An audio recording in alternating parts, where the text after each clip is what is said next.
Hello বন্ধুরা, আমি শুভ্রার রান্নাঘরে ভুরিভোজ চ্যানেলে আপনাদের স্বাগত জানাই। আজকে আমি একটা দারুণ টেস্টি চিকেনের রেসিপি শেয়ার করব, যেটা পরোটা, নান, তন্দুরির সাথে আপনারা ট্রাই করতে পারেন। এছাড়া পোলাও বা বিরিয়ানির সাথেও কিন্তু এটা আপনারা ট্রাই করতে পারেন। ভীষণ ভালো খেতে হয়। ঘরে থাকা উপকরণ দিয়ে খুব সহজেই রেসিপিটা বানাবো। স্বাদ হবে রেস্টুরেন্টে চিকেন রেসিপিগুলোর থেকে অনেক বেশি। যে কোনো স্পেশাল দিনে আপনারা এই রেসিপিটা বাড়িতে বানিয়ে নিতে পারেন। চলুন তবে রেসিপিটা দেখে নেওয়া যাক।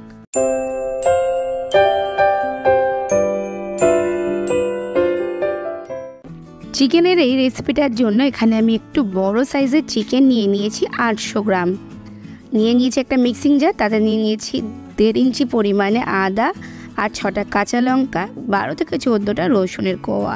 একটা মিহি পেস্ট বানিয়ে নিয়েছি মিক্সিতে। গ্যাসে কড়াই বসিয়ে দিয়েছি। দিয়ে দিলাম 4 টেবিল চামচ পরিমাণে সাদা তেল আর বেশ কিছুটা বাটার। এখানে আমি 1 টেবিল চামচ বাটার দিয়েছি। দিয়ে দিলাম এক টুকরো দারচিনি, 3টে এলাচ আর 5টা লবঙ্গ ফোড়নে। ফোড়নটা একটু নেড়ে চেড়ে নিচ্ছি।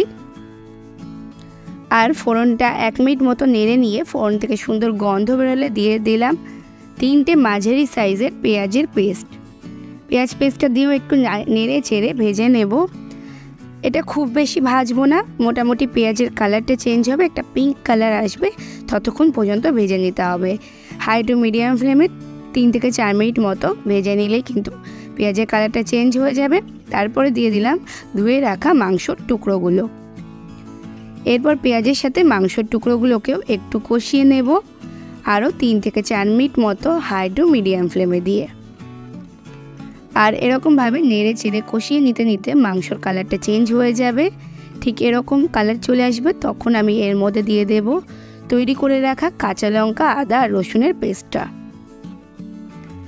আদা আর কাঁচা লঙ্কার পেস্টটা দেওয়ার পর একটু নেড়ে চেড়ে কষিয়ে নেব, যাতে আদা, রসুন আর কাঁচা লঙ্কার কাঁচা গন্ধটা কেটে যায়।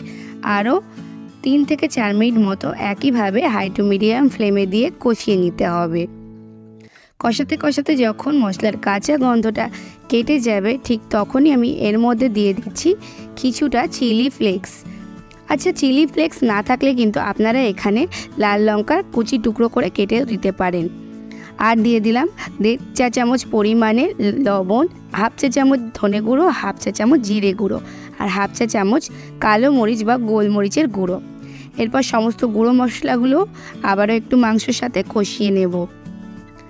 আরও 2-3 মিনিট মতো হাই টু মিডিয়াম ফ্লেমে রেখেই মশলাগুলোকে কষাবো। আর মশলাগুলোকে খুব সুন্দরভাবে এরকমভাবে কষিয়ে নিতে নিতে যখন মশলাগুলো মাংসের গায়ে খুব ভালোভাবে কোট হয়ে যাবে, ততক্ষণ পর্যন্ত মশলাটাকে কষিয়ে নিতে হবে। এরপর আমি একটু গ্যাসের ফ্লেমটা অফ করে দিয়েছি, দিয়ে 1 মিনিট মতো একটু নেড়ে চেড়ে নিয়েছি, যাতে একটু কড়াইটা ঠান্ডা হয়ে যায়। এরপর এর মধ্যে আমি দিয়ে দেবো খুব ভালো করে ফেটিয়ে নেওয়া টক দই। এখানে আমি মোটামুটি 100 গ্রাম মতো টক দই ব্যবহার করেছি।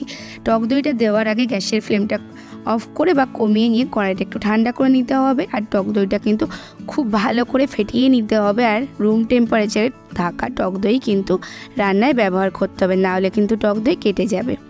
টক দইটা দেওয়ার পর ভালো করে মাংসের সাথে নেড়ে চেড়ে মিশিয়ে নিয়ে তারপর আমি গ্যাসের ফ্লেমটা অন করে দেব, আর ফ্লেমটা কিন্তু একদম লোতে রাখবো। তারপর খুব ভালো করে টক দইটা মাংসের সাথে মিশিয়ে নিয়ে আমি ঢাকনাটা চাপা দিয়ে রান্না করে নেব 4 থেকে 5 মিনিট মতো। 5 মিনিট পর আমি ঢাকনাটা খুলে নিয়েছি, আর দেখুন মাংস থেকে কিন্তু অনেকটা জল বেরিয়েছে। টক দই থেকে আর মাংস থেকে যে জলটা বেরিয়েছে, সেই জলটাই গ্যাসের ফ্লেমটা বাড়িয়ে দিয়ে একটু টানিয়ে নেব আর কষিয়ে নেব 2 থেকে 3 মিনিট মতো।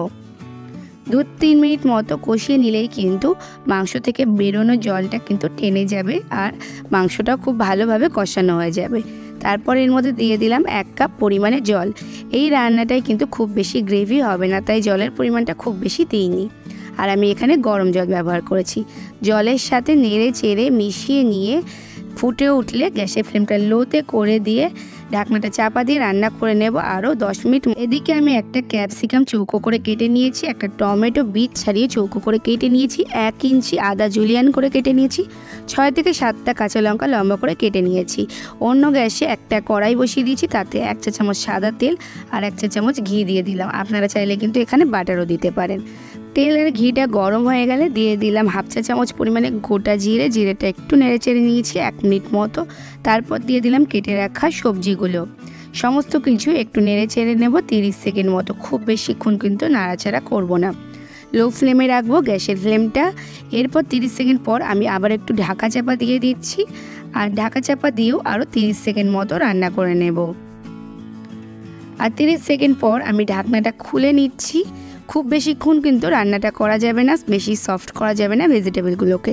এরপর একটু নেড়ে চেড়ে নিয়ে এটাকে অফ করে দেব। আর তারপর পাশের গ্যাসে যে মাংসটা বসানো ছিল এটা কিন্তু 10 মিনিট হয়ে গেছে। আমি ঢাকনাটা খুলে নিচ্ছি, আর দেখুন মাংসগুলো কিন্তু এই পর্যায়ে সেদ্ধ হয়ে গেছে। আমি একটু নেড়ে চেড়ে দিচ্ছি, আর নেড়ে চেড়ে দেওয়ার পর এর মধ্যে যে ক্যাপসিকাম আর টমেটোগুলো সতে করে নিয়েছি সেগুলো আমি এর মধ্যে মিশিয়ে দিচ্ছি।